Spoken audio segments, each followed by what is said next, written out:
Oi, gente. Eu sou o Tom Mendes, diretor financeiro do IDBR. E para quem não conhece, o IDBR é uma instituição sem fins lucrativos, 100% comprometido com a igualdade racial aqui no Brasil, direitos humanos. E a gente tem uma campanha, que é a campanha que norteia e, como eu posso dizer, é o fio condutor de tudo que a gente faz, que é o sim à igualdade racial.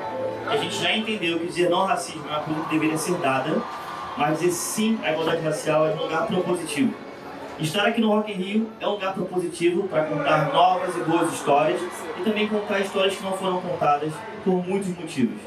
A gente está aqui agora para falar de um painel que é mulherizar a arte, ousadia e autenticidade como prática da excelência feminina.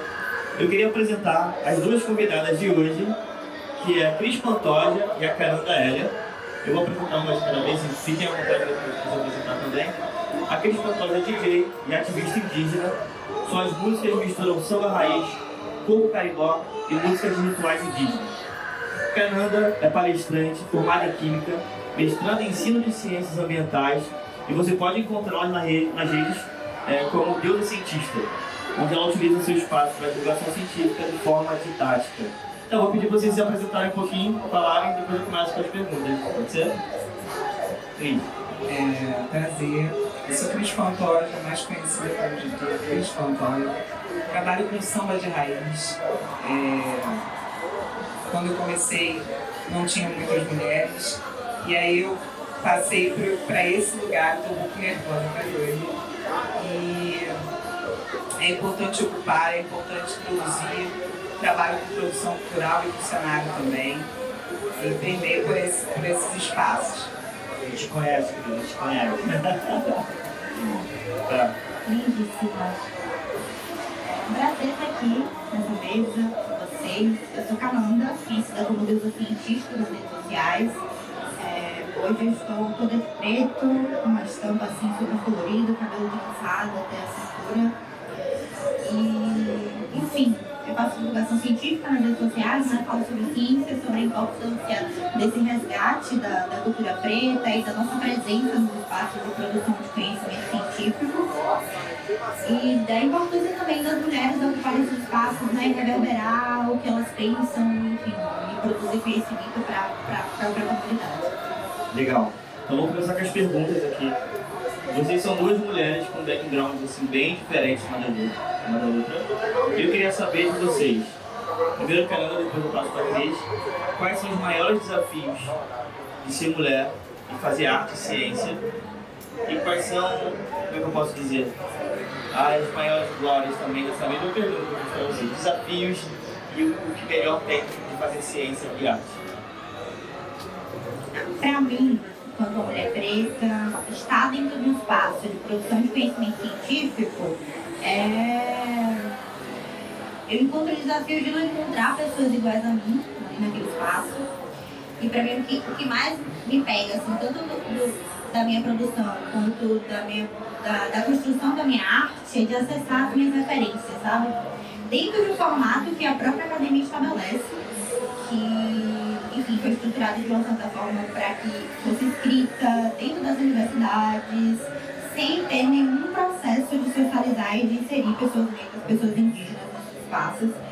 E aí, quando a gente quer falar da ciência, da história do povo preto dentro da academia, a gente encontra dificuldade pelo fato de existir, mas não estar ali estruturado, né? E aí, quando eu vou, por exemplo, fazer divulgação científica no Deusa Cientista, eu me sinto às vezes dentro desse lugar de não acessar as minhas referências, de querer falar sobre transformação da comunidade preta através do conhecimento científico e ao mesmo tempo não ter tanto esse lugar, né, de conhecimento que foi produzido ali sistematizado. Mas a gente entende também que a nossa própria comunidade tem muita potência, né, no candomblé, na capoeira, enfim, nas pessoas que vieram antes e acessaram as universidades, o próprio movimento negro, que sempre lutou para ingresso, né, dos negros, os indígenas também lutaram por isso. Então, acho que minha maior dificuldade, assim, eu penso que são as referências, sabe? Esse lugar da memória que a gente tem dificuldade de acessar. E o que tem de bom? O que tem de bom é que é um lugar de liberdade, assim, de maior liberdade. E quando eu comecei a fazer divulgação científica nas redes sociais através do Deusa Cientista, foi por causa dessa revolta, de não encontrar referências, eu falei, vou pra rede social, que é um espaço que eu posso ter alcance, né? Que eu posso encontrar mais pessoas e falar, e alcançar muito mais gente. E pra mim foi um lugar de liberdade, de eu não ter que... por exemplo, eu fui professora de química durante 6 anos. Aí eu não precisava seguir o padrão, né? Eu podia falar do que eu quisesse, das coisas que eu queria falar, que não estavam dentro dos espaços formais, de falar sobre a história do mundo, sobre tudo, né? Porque eu acho que é um lugar de muita liberdade, muita troca, eu acesso muitas pessoas que estão procurando o que eu falo, então é sempre um feedback muito positivo, assim, sabe? Pelo positivo, eu acabei de fazer um post aqui, tá todo mundo comentando, que incrível, assim, muitos depoimentos positivos, e eu tá ali naquele lugar falando o que eu quero falar, sendo uma mulher preta que sempre foi silenciada e que, enfim, nunca, liberdade total, não total, né? Mas a liberdade, assim, um ponto de liberdade. Cris, desafios e o que é de melhor no caso que você faz? Então, os desafios é entender que no espaço que eu estou ocupando é um espaço que quase não tem mulher, né? E quando tem mulher, geralmente existe um rótulo colocado ali dentro do contexto machista de que tem que ser mulher de alguém, né? É sempre muito complexo falar sobre isso, porque eu lembro as primeiras vezes dentro do meu trabalho tocando, eu chegava nos lugares sozinha, terminava de tocar, sempre muito de não fazer resenha, e aí me rotulavam com várias coisas, e aí eu observava aquela movimentação e pensava, cara, mas eu desde a época do áudio já era sozinha, não tinha banheiro aberto pra mim, não tinha pré-montagem, tipo um Rock in Rio da vida, não tinha mulher trampando lá. Então assim, eu já vinha acostumada com esse sistema que não permite a chegada de mulheres com vontade de aprender, com vontade de estar ali, com vontade de fazer a parada tão bem feita quanto os caras. E caí pro samba e acabei sendo respeitada depois de um tempo, né? Quando viram que a parada era a Vera mesmo, sempre vai ser a Vera. Filha de Elson tem medo de pouca coisa, então é isso. Legal. Vocês falaram um pouco das redes sociais. Ah, é verdade. E o que tem de bom na tua arte? Porque sim, tem um desafio, né? Mas tem coisa boa também, né? A bebida. A bebida é uma coisa que eu preciso falar, que na minha arte eu tenho a liberdade de sair. E o melhor é a resenha, porque quando eu saio ainda tem a resenha que acaba. Essa é uma coisa, inclusive, por favor, gente, me patrocina com bebida, patrocina com equipamento de DJ, por favor, não vamos esquecer, brincadeiras à parte, precisa entender que todo mundo precisa ter uma infraestrutura, é tudo muito caro, e é isso. Legal, é importante falar. A gente estava conversando com o pessoal do Black Pantera também, a gente fala muito sobre isso também, né? Porque às vezes a gente faz coisas incríveis, parece que a gente tem que fazer 3, 4, 5, 10 vezes mais para começar a ser visualizado, né? Então, bolhas criadas. A gente sabe que no período da pandemia a gente teve um boom enorme de troca nas redes sociais, eu estava falando um pouco sobre isso. E eu acho que a primeira coisa que eu queria saber esse espaço de trocas ajudou na exposição de vocês? É a primeira pergunta. Como é que foi vocês nesse período? Né? Porque muitas palavras, a pauta racial cresceu muito nesse momento, a pauta de gênero cresceu, a pauta LGBTQIA+ também, a pauta indígena também veio muito forte. Sabemos dos desafios, mas queria saber como é que foi essa exposição para vocês, porque tem uma movimentação de mercado, né, que vocês fazem. E uma pergunta que eu acho que é um pouco mais profunda, né? É possível ser autêntica numa era de trends, assim, de bolhas? 2 em 1. Olha, 2 em 1 que foram 3. Então, é possível ser autêntico. Se eu for nas minhas redes sociais, você vai ver que eu não sigo nenhum padrão de nada.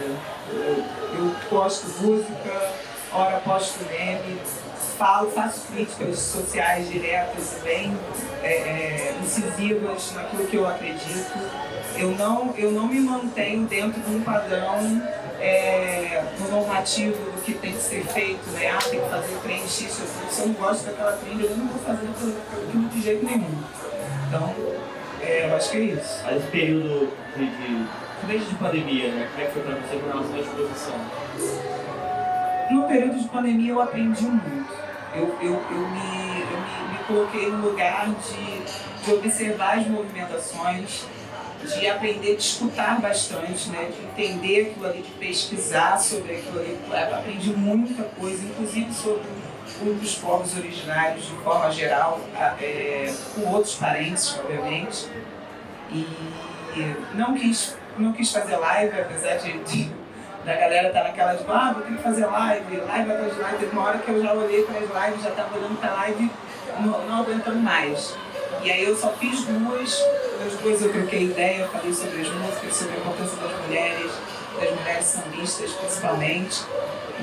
E foi esse o resumo da minha pandemia, aprender a escutar. A pandemia para mim foi o momento que eu comecei a trabalhar com rede social, né? Então, foi bem um momento específico que também entender que a ciência era importante. Estava todo mundo pensando nisso, né? Porque teoricamente queria encontrar uma solução, ou enfim, para a resolutividade do que a gente estava passando era a ciência. Então, existia esse ápice, né, essa discussão em torno de ciência, como é que funciona, quais são as respostas e tudo mais. Mas, e ao mesmo tempo não existia a presença de pessoas pretas na mídia, falando sobre isso. E, enfim, mesmo produzindo conhecimento em tempo real naquele momento ali pandêmico. Foi o caso, por exemplo, de Jacqueline de Góes, que sequenciou o coronavírus em 48 horas. E aí, durante a pandemia, eu comecei a fazer os vídeos e falei sobre a importância, né, e a presença de mulheres negras na ciência. Para mim, a pandemia foi esse lugar, né, o start de fazer um vídeo e de estar nesse ápice da discussão e falar sobre isso. E eu também acredito que existe autenticidade, né? É possível ser autêntico. Eu acho que é super importante, na verdade. Eu vejo muitos trabalhos nas redes sociais que são trabalhos autorais, assim, que vem da pessoa, do que ela produz. Ao mesmo tempo que também existe uma estrutura ali de você, enfim, como é que você vai jogar ali com os algoritmos e com as redes sociais. E que também interfere literalmente no corpos de pessoas indígenas e negras, porque existe todo um histórico, né, de racismo algoritmo, né? Quem fala desse termo é Tarcísio Silva, de como que os nossos corpos não estão sendo identificados, a gente não está tendo o alcance das nossas pautas, né? Por exemplo, você fala do que você fala, o que você aprende, das suas visões de mundo, e quantas pessoas estão tendo a possibilidade de acessar esse tipo de consciência. Não chega nelas, né? Eles não permite que chegue, porque quando você coloca uma pauta ou fala de alguma coisa que geralmente não gera uma interação muito grande, aquilo não se estende. Então você vê que algumas pessoas mesmo que curtem aquilo ali. Às vezes é uma pauta importante de saber e chega, tipo, você tem uma noção dos parâmetros ali que são poucos. E aí você bota uma foto de biquíni, que é a indução mesmo do próprio pegar, né? 500 likes, 600 likes.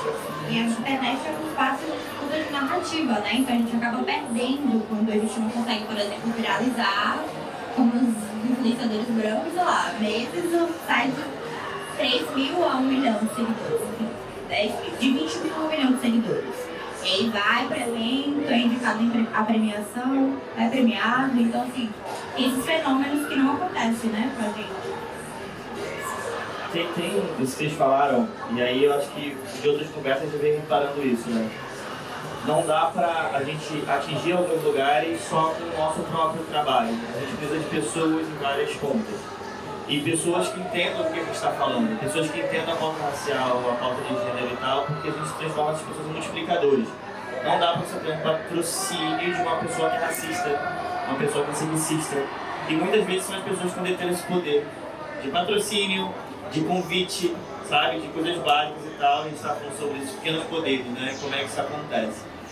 O nosso espaço aqui, a gente está falando de memória, a gente está falando de ancestralidade, a gente está falando de contar verdadeiras histórias, de ouvir também alguns pontos, por exemplo, da forma como você trouxe, dos teus desafios dentro desse lugar do áudio e tal, como seria isso.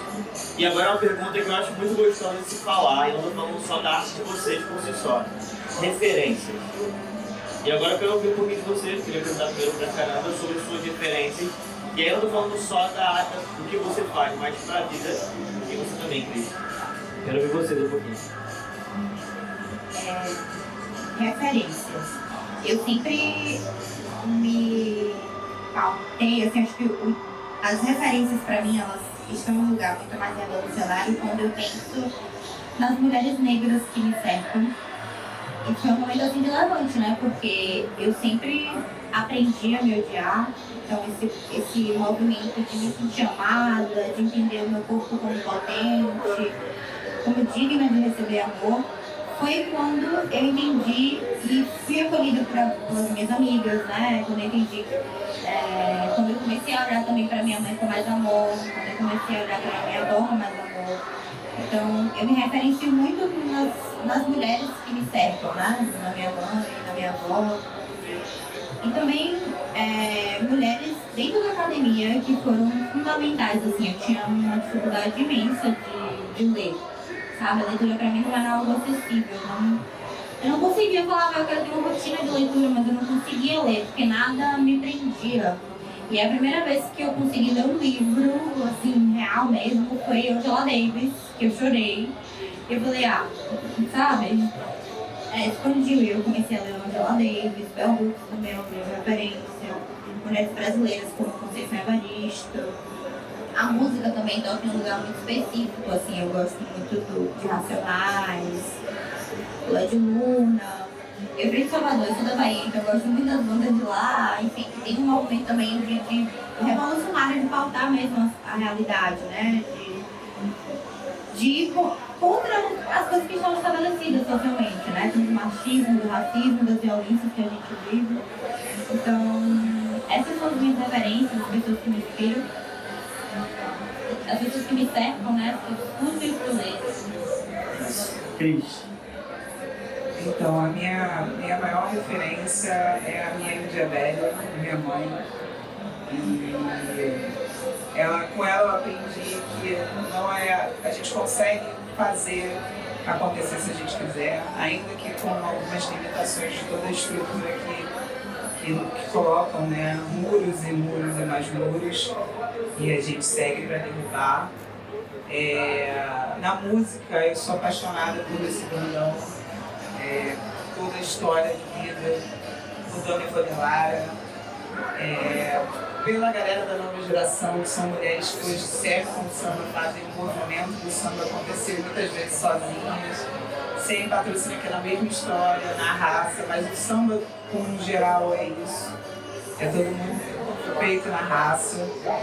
São essas as mulheres que para mim são referência. Dona Nete, não posso esquecer de falar dela. Uma mulher que é divisor de águas do Pará, para mim também é uma grande referência de luta, porque ela só conseguiu começar a falar, a fazer a arte dela a partir dos 70 anos de idade. Ela era proibida, né? O nome dela? Dona Nete, era do Carimbó, uma compositora, professora. Evelyn Cambiuá, grande liderança indígena também, uma referência. A Aline Rochido Pachamã, outra grande escritora, socióloga, professora maravilhosa. Sigo, inclusive, nas redes sociais essas mulheres, elas são necessárias. Maravilha. Tem duas perguntas aqui para vocês. Uma delas foi o que eu falei no início da nossa conversa, aqui em off, né? Que eu pergunto isso para todo mundo, eu acho que esse é um momento também da gente falar também um pouquinho do que a gente quer, que é o seguinte. Responder uma pergunta que você, aliás, qual seria a pergunta que você adoraria responder e ninguém nunca te pergunta? Essa é a que eu vou falar. E já vai pensando aí. E também para Cris, Custódia do futuro, e para Camila, Maria também do futuro. O que vocês gostariam que essas pessoas lá no futuro vissem de vocês como legado? Vocês dois lá no futuro vendo vocês agora. Dentro do que vocês fazem hoje. Qual é o sonho grande de vocês? Quais são os objetivos? Porque a gente fica curioso, né? O que vocês estão querendo? Tá, tem esse ponto de construção aqui, mas no futuro vocês querem que as pessoas lembrem de vocês como? Você tá perguntando isso com uma geminiana hiperativa. Eu sou geminiana, né? Eu sou. Pense uma pessoa que está fazendo várias coisas, questão, um monte de coisa ao mesmo tempo. Eu espero que as pessoas entendam que é possível estar, é possível aprender, para que não desistam do que estão querendo fazer, que se profissionalizem, se espelhem em mulheres que estão ali. Eu quero dizer para as pessoas que vão viver no futuro, que isso pode tudo mudar e daqui a pouco eu não sei mais a DJ Cris Pantoja, eu não está mais trampando, mas quero que outras mulheres indígenas ocupem espaços no áudio, na luz, em toda a parte de produção, na parte musical. Eu quero encontrar com elas nesses lugares, nesses espaços. Maravilha. Caramba. É profunda a pergunta, eu sei. Eu quero ser lembrada e quero pensar assim que eu sou uma pessoa que vive o que acredita, né? Que vive o que acredita. Eu acredito muito na importância da gente, enquanto comunidade, estar se fortalecendo a nossa cultura, que foi escravizada, né? A cultura toda foi escravizada, né? Para além dos corpos. E como que é importante a gente ter mais mulheres, mais homens negros também, né? Dentro desse espaço de produção de conhecimento científico. É uma causa que eu defendo hoje, né? Produzir conhecimento científico, estar na ciência, pensar nesse conhecimento para a gente voltar para a nossa comunidade. Então, eu espero que muitas outras meninas e homens e meninos, né, queiram ser deuses de si mesmos e que ocupem todos os espaços, principalmente espaços de intelectualidade. Eu acho que é fundamental, sabe? Porque a gente, como ser humano, é isso, né? Sobre pensar e transformar o mundo à nossa volta. Então, quando negam isso pra gente, negam a nossa humanidade, né? Então, a gente ter coragem de ocupar esses espaços, não só ter coragem, né? Porque a gente pode ter coragem, mas não ter ferramentas para isso. Tem que ter uma luta política também em volta disso, para que a gente consiga ter o melhor, né, para nós. Obrigado. Tem uma movimentação interessante que e aí pegando o teu gancho, né? Você é uma pessoa que está falando de ciência nas redes sociais, mas que muitas marcas, inclusive, e outros tantas instituições, estão olhando isso com bons olhos, né? Tipo, de como a gente consegue, através dessas pessoas que estão fazendo esse novo visual, você também, na tua arte, para espaços como esse. Então, você recebeu o convite para estar aqui também, né? Você é uma cientista, isso é muito interessante, essa movimentação é bacana, né? Mas queria entrar agora na pergunta que eu tinha falado. Cris, eu sei que tu já tem a resposta. Eu tenho certeza. E depois você vai... Não, então, como eu não tenho o que responder, eu não estou perguntando, para mim é tranquilo. Eu queria depois até que vocês emendassem também, para a gente finalizar, qual é a mensagem que vocês querem deixar aqui, porque eles estão fazendo história. É a primeira vez que o DBR aqui nesse espaço. Eu não sei se é a primeira entrevista que vocês também no Rock in Rio, mas a gente quer registrar isso. A gente quer uma frase, fala de fazer no final, para a gente colocar lá para a posteridade. Quando tiver lá no Rock in Rio 2050, vocês vão ver esse material dele e falar, incrível, tá? Então, é isso. Pensar, Cris, Geminiana. Tem que ser geminiano primeiro, já tô nervosa. Então, a mensagem é de não desistir mesmo, de ocupar sem medo mesmo, de botar a cara lá, como eu disse, botar a cara no sol. É antigo falar sobre botar a cara no sol, mas é exatamente isso. Para isso aqui acontecer, precisou toda uma movimentação, toda uma potência, acreditar de vocês estarem aqui fazendo essa coisa. Estou muito orgulhosa, inclusive, do vocês. Muito obrigada pelo convite. E é isso, não desistir. Tu não respondeu a pergunta ainda. Ai, volta lá, cara, nem conta. Fernanda, ou se não tiver resposta, se não tiver uma resposta. Repete a pergunta. Não, então, são duas. Uma, se você não quiser responder, tudo bem, tranquilo. E é a pergunta que nunca te fazem, mas você adoraria responder. Ela sabe, vai. E outra, uma mensagem que você quer deixar para a posteridade. Qual é o teu legado? a pergunta que nunca me fizeram, eu vou deixar para depois, é que eu tô ganhando tempo, tá?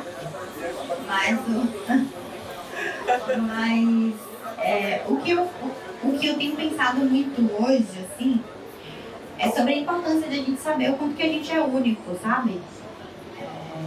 Eu acho que tem algumas questões assim da nossa própria humanidade que o racismo ele impede a gente de querer viver algumas coisas, a gente entender o quanto que a gente é único. Então, entender o quanto você é único pra, enfim, potencializar tudo que tem em você, sabe? Ter coragem de viver, ocupar os espaços, enfim. Nunca se negar, né, a crescer, tanto intelectualmente quanto profissionalmente, e pensar, né, principalmente quando a gente está falando de pessoas pretas, indígenas, que a nossa existência não é dissociada da nossa luta. Então, tenho coragem de viver radicalmente, de lutar. Obrigado. Cris, pulou? Olha, Tudo bem. tô com medo de responder. Fique à vontade. Eu só troquei a ordem, eu troquei a ordem das perguntas, das respostas. O que eu me perguntaria, por que não acontece uma movimentação de toda a estrutura em pró do samba? Por que esse lugar é tão difícil e tão na raça? Por quê? Porque que até hoje ele acontece com a força do próprio movimento sozinho. Por quê? É só essa pergunta que eu tenho para fazer. Porque gerar movimento, cultura, ele gera muitas décadas. Eu só queria entender o porquê ele não tem uma infraestrutura muito... Pode xingar, né? Pode xingar, né? Não xingar. A gente foi ouvir. Muito foda pra entregar, entendeu? É isso. Beleza, obrigado. G. Cris Pantoja, Fernanda Heller, cientista, estão aqui com a gente no espaço Identidade do IDBR para mais isso. Gente, muito obrigado. Valeu.